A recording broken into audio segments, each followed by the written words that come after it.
तो आगे बात करते हैं। आज की क्लास में जो हमारा टॉपिक है उसका नाम क्या है? Population density. क्या है? Population density. तो हेडिंग डालेंगे पॉपुलेशन डेंसिटी। अच्छा, ये जितने भी टॉपिक अभी तक हम पढ़ रहे हैं ये सब पॉपुलेशन एट्रीब्यूट का पार्ट। किसका पार्ट है? पॉपुलेशन एट्रीब्यूट, यानी किसी भी पॉपुलेशन के लिए कौन कौन से टर्म्स आप यूज कर सकते हो, क्या क्या चीजें मेजर कर सकते हो।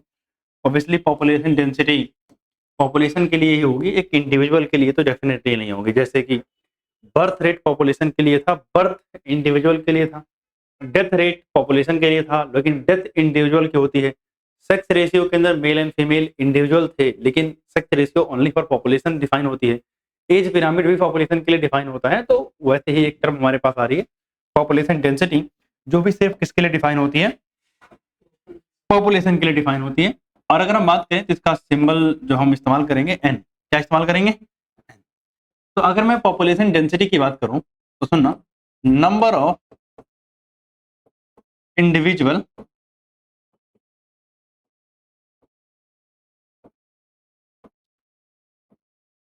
of a species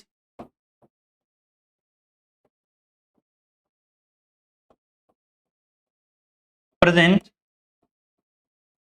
in present per unit area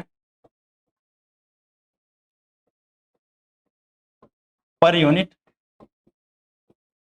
area और वॉल्यूम और volume in a given geographical area, in a given geographical area। किसी गिवन जियोग्राफिकल एरिया के अंदर नंबर ऑफ इंडिविजुअल किसी भी स्पीसीज के कितने प्रेजेंट हैं उसे हम क्या बोलते हैं? पॉपुलेशन डेंसिटी बोलते हैं। अब ये जो पॉपुलेशन डेंसिटी है ये कम ज्यादा हो सकती है। जैसे अगर मैं बात करूं, जैसे अगर आप बात करोगे पॉपुलेशन डेंसिटी की में भी लो और हाई, मतलब ज्यादा भी हो सकती है और कम भी हो सकती है। ऑब्वियसली पॉपुलेशन एक स्टैटिक पैरामीटर थोड़ी है, तो बदलता रहता है। पॉपुलेशन एक स्टैटिक पैरामीटर नहीं कि जो आज जो है वो कल भी वही रहेगा। ये तो क्या होता है, चेंज होता रहता है। तो ये लो और हाई दोनों हो सकता है। जैसे अगर हम बात करें तो एनसीईआरटी ने एग्जांपल दिया है कि लेस देन 10, यानी इतना कम हो सकता है कि 10 से भी छोटा हो, मतलब 10 से भी कम हो। किसी भी पॉपुलेशन के अंदर इंडिविजुअल्स 10 से भी कम होंगे। जैसे एग्जांपल उन्होंने दिया है साइबेरियन क्रेन का। साइबेरियन क्रेन जो साइबेरिया से माइग्रेट करके आते हैं इन भरतपुर, इन भरतपुर पार्क। हाँ, आप उधर का कर लो एक बार, ठीक है ना। साइबेरियन क्रेन जो है जो भरतपुर के अंदर आते हैं, भरतपुर कैलेडियो नेशनल पार्क जो है, वहां पर कई सारे साइबेरिया से क्रेन मूव करके आते हैं। उनकी पॉपुलेशन भरतपुर में अगर आप देखोगे तो लेस देन 10 है। इसके अलावा कह रहा है कि ये मिलियंस में हो सकते हैं। क्या हो सकते हैं? मिलियंस में हो सकते हैं। अगर हम मिलियंस में बात करें तो क्या हो सकती है? जैसे बैक्टीरिया की पॉपुलेशन, किसकी? बैक्टीरिया की पॉपुलेशन। भाई कहीं भी अगर आप ग्रो कर रहे हो, मान लिया एक कल्चर प्लेट बनाया, इन कल्चर आपने एक कल्चर प्लेट बनाया, तो उस कल्चर प्लेट के अंदर बैक्टीरिया एक तो थोड़ी होंगे, तो बैक्टीरिया किसमें होंगे? मिलियंस में होंगे। पॉपुलेशन डेंसिटी बहुत ज्यादा हाई भी हो सकती है। अब एक और चीज इन्होंने यहाँ मेंशन किया है कि पॉपुलेशन डेंसिटी में हम कई बार नंबर्स को काउंट कर लेते हैं। पॉपुलेशन डेंसिटी को मेजर करने के बड़े सारे मेथड्स होते हैं। जैसे क्या? Different method.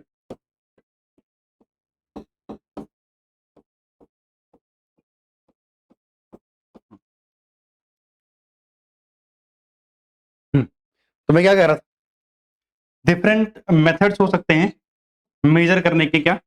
पॉपुलेशन डेंसिटी को। जैसे अगर मान लिया साइबेरिया के अंदर जो भरतपुर के अंदर जो साइबेरियन क्रेन थी, उनका नंबर कितना था? सिर्फ 10। मैं गिन सकता हूं, मिलियंस में बैक्टीरिया हैं, गिनना पॉसिबल है क्या? नहीं पॉसिबल है। अब सोचो मेरे पास 100-150 कहीं पर let's say carrot grass, parthenium carrot grass मौजूद है, 100-200-150 है, तो गिनना तो पॉसिबल है, मैं काउंटिंग कर सकता हूं उस एरिया के अंदर। लेकिन तालाब के अंदर मछलियां कितनी हैं, ये गिनना पॉसिबल नहीं है। इसका मतलब कई सारी जगहों पर हम डायरेक्टली काउंटिंग करके बता सकते हैं, और अगर हम काउंटिंग करके बता सकते हैं तो हम कोई डायरेक्ट मेथड यानी डायरेक्टली काउंट कर लिया। लेकिन कई सारी जगहों पर चीजें अनकाउंटेबल है, बहुत ज्यादा नंबर हैं, तो जब बहुत ज्यादा नंबर हो तो क्या करें? तो हम एक यूनिट एरिया सेलेक्ट कर लेते हैं कि भैया ये एरिया पूरा था, मान लिया 100 मीटर स्क्वायर का था, तो हमने 1 मीटर स्क्वायर एरिया सेलेक्ट कर लिया, उसमें काउंटिंग कर लिया और मल्टीप्लाई कितने कर दिया? 100 से, कि भैया अगर 1 यूनिट स्क्वायर में इतना है तो 100 में इतना होना चाहिए। सही बात है। अब पोंड के अंदर, तालाब के अंदर मछलियां हैं, हमको गिनने थोड़ी जाएंगे बैठ के कि वहां डुबकी लगा के करके मछलियां गिन रहे हैं, ऐसा तो नहीं कर सकते। तो मान लिया हमने मॉस्को जो क्या नाम मछलियों को पकड़ने वाली नेट आती है, उसको हमने तालाब में फेंका और उसके एरिया के हिसाब से मछलियां हमने निकाली, और हमने देखा कि एक बार नेट डालने पर कितनी मछलियां आ रही हैं, तो इससे हमने एक एस्टिमेशन लगाया कि तालाब के अंदर कितनी मछलियां होंगी। एक और तरीका होता है, अब अच्छा एक और बताओ, अगर मान लिया एक बागीचा है, उस बागीचे के अंदर छोटे छोटे बहुत सारे प्लांट हैं, उसमें एक प्लांट की वैरायटी है जो 200 प्लांट हैं उस जगह पे, लेकिन उसी जगह पे एक पेड़ है बरगद का पेड़, बनियान ट्री। अगर मैं नंबर के हिसाब से बात करता तो एक दूसरा प्लांट है, छोटे छोटे प्लांट हैं, वो 100 प्लांट हैं, और बनियान ट्री सिर्फ एक ही है, तो नंबर किसका ज्यादा आता? छोटे प्लांट का। इस हिसाब से तो उनकी डेंसिटी ज्यादा हो जाएगी, उनका पॉपुलेशन क्या हो जाएगी? ज्यादा। लेकिन बनियान ट्री तो एक ही है। लेकिन एक बात बताना, अगर बनियान ट्री सिर्फ एक ही है तो अगर मैं काउंटिंग करके करूंगा तो शायद काउंटिंग सही तरीका नहीं होगा टू मेजर द डेंसिटी, क्योंकि उस एक अकेले बनियान ट्री का उस पूरी पॉपुलेशन पे अलग इंपैक्ट है, उसका रोल अलग है उस सिस्टम के अंदर। लेकिन वो जो छोटे छोटे प्लांट हैं उनका रोल अलग है, तो सबसे इंपॉर्टेंट रोल प्ले कौन कर रहा है? बनियान ट्री वहां पर, और उसका नंबर कम है। तो ऐसे केस में हम नंबर ना काउंट करके बायोमास काउंट कर लेते हैं कि कोई किसका कितना क्या है, बायोमास है, उसका वेट, ठीक है ना। तो अगर हम बात करें मेजर करने का तरीका क्या हो सकता है, पहले तो नंबर काउंट कर सकते हैं। क्या काउंट कर सकते हैं? नंबर। क्या काउंट कर सकते हैं? बायोमास देख सकते हैं। क्या देख सकते हैं?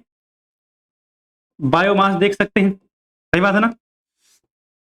उसके बाद यूनिट एरिया की डेंसिटी निकाल सकते हैं, एक यूनिट एरिया की डेंसिटी निकाल सकते हैं, उसका फिर मल्टीप्लाई कर देंगे। तो ये सब हमारे पास अलग अलग तरीके हैं, ठीक है ना।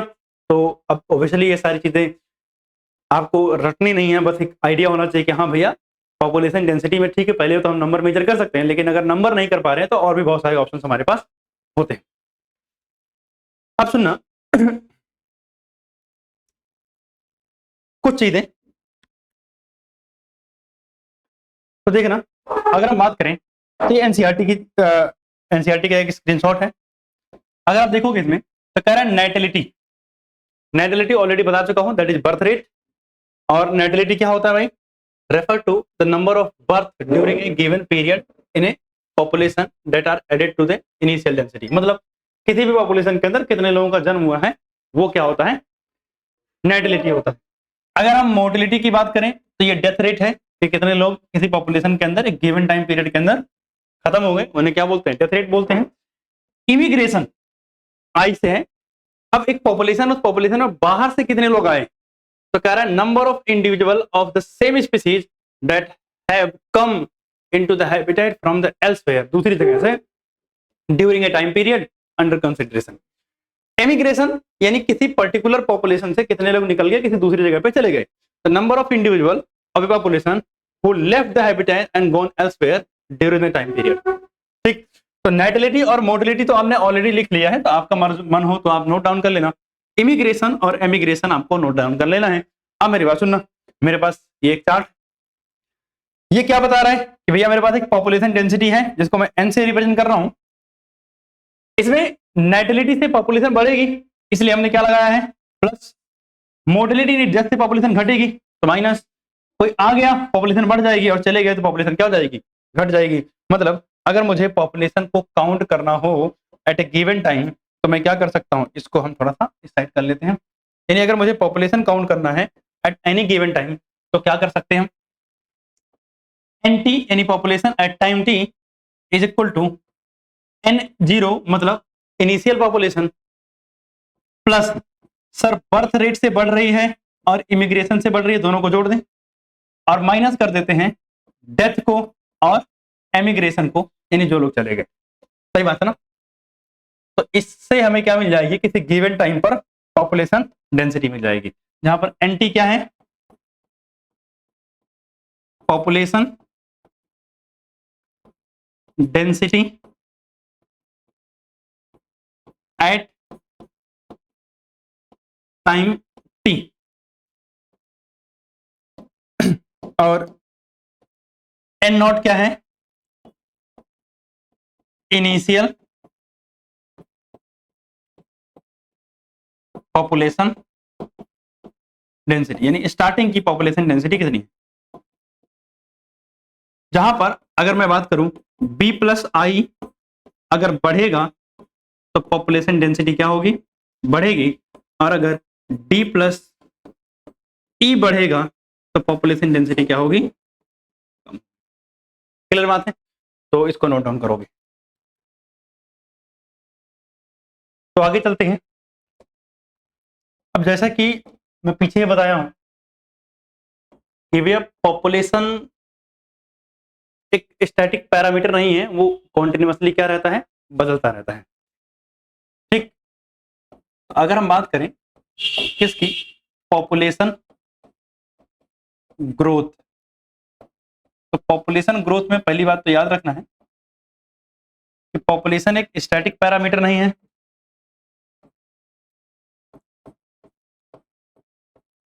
Population is not a static parameter, या मैं बोलूं पॉपुलेशन स्टैटिक नहीं है। तो पॉपुलेशन अगर स्टैटिक नहीं है तो ये बदलती रहेगी। अब पॉपुलेशन जो बदल रही है ये क्यों बदलती है, इसके क्या क्या ऐसे कॉजेज फैक्टर्स होते हैं जिस पे ये डिपेंड करती है। तो अगर हम बात करें पॉपुलेशन को अफेक्ट करने वाले फैक्टर्स जिसकी वजह से पॉपुलेशन में चेंज आते हैं, वो फैक्टर्स क्या क्या हो सकते हैं भैया, फूड की अवेलेबिलिटी,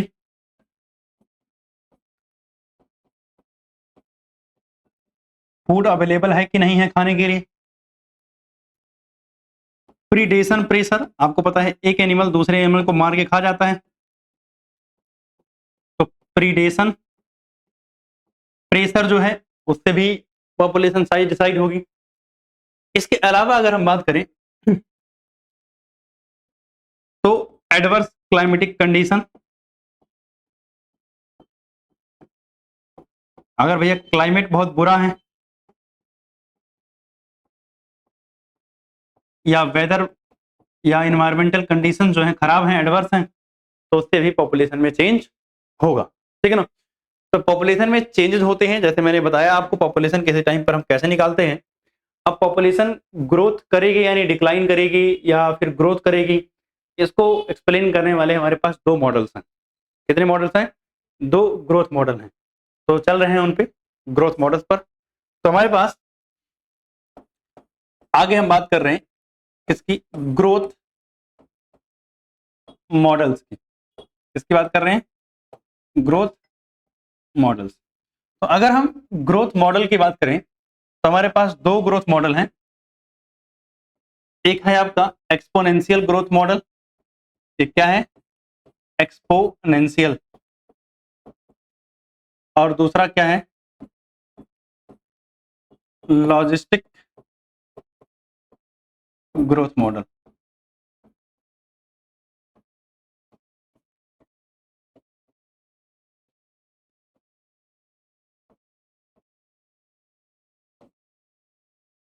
तो सबसे पहले हम समझ रहे हैं एक्सपोनेंशियल ग्रोथ मॉडल को। तो अगर हम एक्सपोनेंशियल ग्रोथ मॉडल में बात करें एक्सपोनेंशियल ग्रोथ मॉडल। तो सुनना बात, ये मॉडल क्या कहता है कि हम मान लेते हैं हमारे पास फूड और रहने की जगह यानी रिसोर्स जो हमारे पास है वो अनलिमिटेड, वो क्या है, अनलिमिटेड है। If food and shelter, food plus shelter यानी रहने की जगह, जिसको आप क्या बोलते हो, रिसोर्स, क्या बोलते हो, रिसोर्स, ये कैसे है भैया, अनलिमिटेड है, जिसको जितना चाहिए जो चाहिए वो सब कुछ सबको मिलता रहे। तो जब ऐसी कंडीशन आएगी तो इनका कहना है कि कोई भी पॉपुलेशन अपने इनेट पोटेंशियल को रियलाइज करेगी और अपने मैक्सिमम पोटेंशियल के साथ रिप्रोड्यूस करेगी, मतलब अपनी पॉपुलेशन मैक्सिमम से मैक्सिमम इंक्रीज करना चाहेगी, ठीक है ना। तो पॉपुलेशन क्या होगी, ग्रो एट ज्योमेट्रिक और एक्सपोनेंशियल रेट, एट एक्सपोनेंशियल यानी एक्सपोनेंशियल रेट या ज्योमेट्रिक रेट से पॉपुलेशन ग्रो करेगी। याद करो मैंने बताया था कि 2 से 4 हो जाना, 4 से 8 हो जाना, 8 से 16 और 16 से 32, इस तरीके से पॉपुलेशन की ग्रोथ होगी। इसका मतलब individual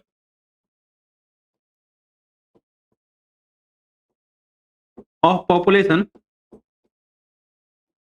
individual of population reproduce with its maximum potential, maximum potential, ये मैक्सिमम पोटेंशियल के साथ रिप्रोड्यूस करेंगे और अपनी पॉपुलेशन को बढ़ाएंगे।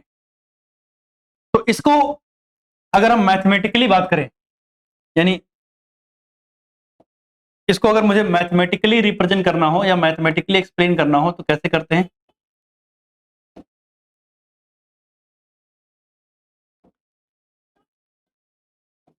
मैथमेटिकली कहता भैया dn अपॉन में dt यानी ग्रोथ रेट है, n क्या है, डेंसिटी, तो dn अपॉन में dt क्या है, growth rate is equal to b minus D, और यहाँ b माइनस डी अपॉन में जो ये dn अपॉन में dt है, इसको हम क्या बोलते हैं, ग्रोथ रेट, क्या बोलते हैं इसको हम, ग्रोथ रेट बोलते हैं। तो अगर मैं dn अपॉन में dt, अच्छा यहाँ क्या है, b है birth rate per capita, birth rate per capita, और यहाँ d क्या है, death rate per capita, death rate per capita.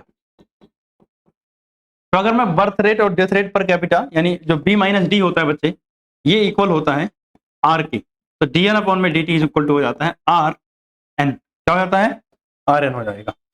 तो अगर dn अपॉन में dt is equal to r n हो गया, जहां पर r क्या है, इंट्रिंसिक ग्रोथ फैक्टर, क्या है, इंट्रिंसिक ग्रोथ फैक्टर। अच्छा n क्या है, n तो पीछे बताया पॉपुलेशन डेंसिटी है, n क्या है, पॉपुलेशन डेंसिटी। आपको सोचो r की वैल्यू जितनी होगी उसके हिसाब से ही तो पॉपुलेशन बढ़ेगी, तो r की वैल्यू अलग अलग लोगों के लिए अलग अलग होती है। सुना ध्यान से, अगर हम बात करें तो r की वैल्यू 0.0205 ये है किसके लिए, फॉर ह्यूमन, किसके लिए है, ह्यूमन के लिए। और ये डाटा कब का है, 1981 का, कब का है, 1981 का। तो 1981 के अंदर जब ह्यूमन की पॉपुलेशन ग्रो कर रही थी, उस समय हमारा जो रेट था वो कितना था, 0.0205। यानी अगर हम कैलकुलेट करेंगे तो अराउंड 2.05% के हिसाब से हम ग्रो कर रहे थे। 2.05% मतलब अगर 100 लोग हैं तो एक साल के बाद 102 लोग हो जाएंगे, और अगर 1000 लोग हैं तो एक साल के बाद अराउंड आई थिंक कितना 20 लोग बढ़ जाएंगे, यानी 1020 लोग हो जाएंगे। ठीक है ना, मतलब आपके पास करंट पॉपुलेशन कितनी है उसके हिसाब से आपको चेक करना है कि पॉपुलेशन फ्यूचर में बढ़ के कितनी हो जाएगी आफ्टर 1 ईयर। अगर यही आर की वैल्यू बात करें तो आर की वैल्यू 0.25 किसके लिए दे रखी है, फ्लोर बीटल के लिए। किसके लिए है, फ्लोर बीटल के लिए। एक बार एनसीईआरटी दिखाना।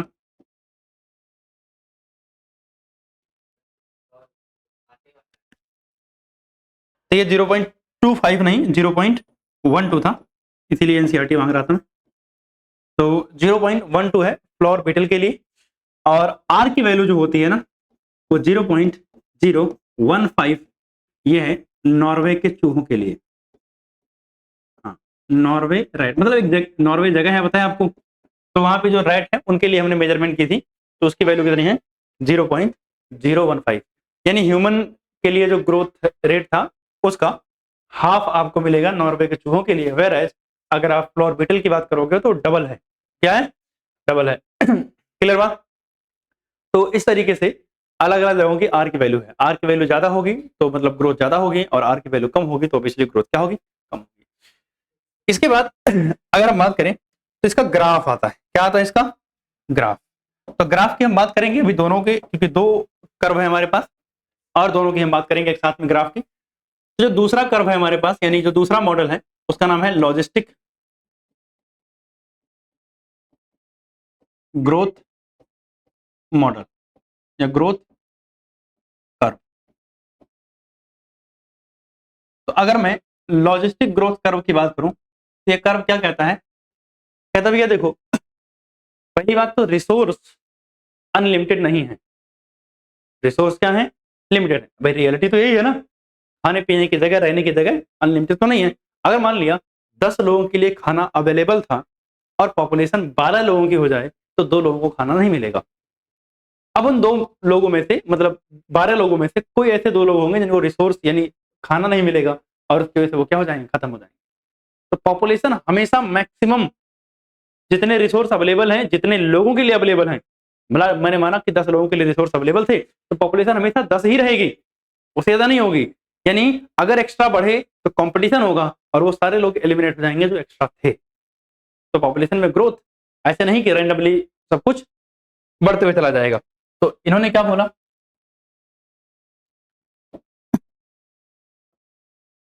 कि पहली बात तो ये कि रिसोर्स क्या है, लिमिटेड है, resource are limited,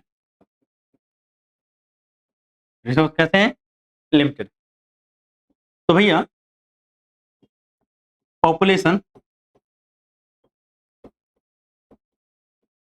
grow according to available resource, available resource, भैया रिसोर्स कितने अवेलेबल हैं उसके हिसाब से पॉपुलेशन में ग्रोथ होती है। अब इन्होंने बोला एक टर्म यहां इंट्रोड्यूस की, कैरिंग कैपेसिटी। क्या इस्तेमाल की, कैरिंग कैपेसिटी। कैरिंग कैपेसिटी को हम लिखते किससे हैं, के से। कैसे लिखते हैं, के से। अब क्या होता है कैरिंग कैपेसिटी, किसी इकोसिस्टम के अंदर मौजूद रिसोर्स जो वहां की पॉपुलेशन को फीड कर सकते हैं उसे क्या बोलते हैं, कैरिंग कैपेसिटी। भैया कहीं पर जैसे मान लिया आप कहीं गए, वहां 10 लोगों के लिए खाना खाने के लिए अवेलेबल था, तो भैया वहां की कैरिंग कैपेसिटी कितनी हो जाएगी, 10 हो जाएगी। तो कैरिंग कैपेसिटी क्या होती है कि कितने लोगों के लिए फूड अवेलेबल है इन ए गिवन पर्टिकुलर एरिया, उसे हम वहां की क्या बोलते हैं, कैरिंग कैपेसिटी बोलते हैं। ठीक है ना। तो डिफाइन कैसे करेंगे इसको हम, कैरिंग कैपेसिटी क्या है, amount of resource, amount of resource available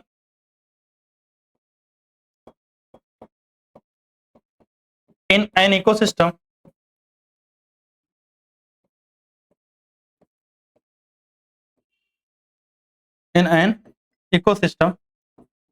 to support maximum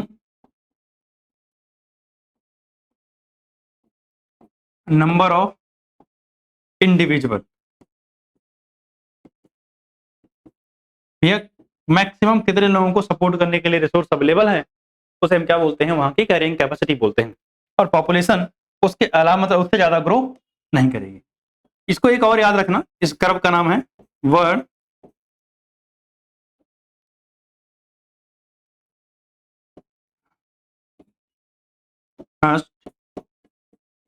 पर लॉजिस्टिक कर्व भी बोलते हैं, लॉजिस्टिक कर्व, ठीक है। वर्ल्ड पर लॉजिस्टिक कर्व के नाम से भी इसको हम जानते हैं। एक बार आप ग्राफ देखते हैं दोनों। अच्छा, इसका फॉर्मूला तो पहले लिख लें। अगर इसका हम फॉर्मूला लिखेंगे तो क्या आएगा सर, dn अपॉन में dt is equal to rn। एक और चीज इन्होंने इंट्रोड्यूस की, क्या, k माइनस n अपॉन में k, जहां आपको पता है k क्या है, कैरिंग कैपेसिटी है। k क्या है, कैरिंग कैपेसिटी है। तो अगर ग्राफ की बात करें तो देखना, इसमें दो कर्व दे रखे हैं, एक a है और एक b है। अगर आप यहां देख रहे हो तो ये k है और k क्या है, कैरिंग कैपेसिटी है। ये जो आपको J शेप का कर्व दिख रहा है ना, dn अपॉन में dt is equal to rn, ये आपको पता है कौन सा है, एक्सपोनेंशियल वाले का है। किसका है, एक्सपोनेंशियल। और इसकी शेप कैसी है, J शेप है। कैसी है, J शेप। देख रहे हो पॉपुलेशन लगातार बढ़ रही है, क्योंकि कही रहे डबल हो जाएंगे पॉपुलेशन, क्योंकि रिसोर्स क्या है, अनलिमिटेड है। लेकिन अगर रिसोर्स लिमिटेड होंगे, अगर रिसोर्स लिमिटेड होंगे तो पॉपुलेशन जे शेप की नहीं देखेगी। dn अपॉन में dt is equal to rn k minus. अब ये ब्लू वाले ग्राफ को अगर देखोगे तो ये ग्राफ पहले धीरे धीरे धीरे धीरे बढ़ रहा है, बढ़ रहा है ना। तो जो इसका धीरे धीरे इंक्रीज है ना, इसको हम बोलते हैं लैग फेज। क्या बोलते हैं इसको हम, लैग फेज बोलते हैं।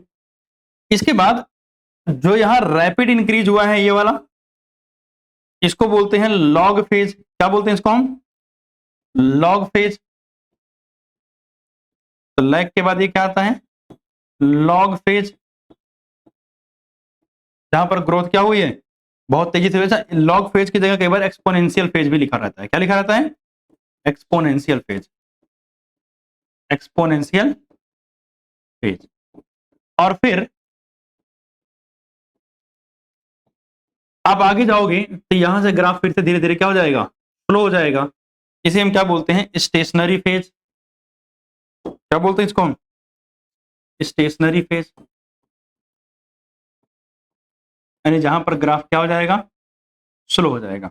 यानी लास्ट वाले को, यानी इधर वाला जो पॉइंट है, इसे हम तो बोलते हैं एसिम्पटोट। ए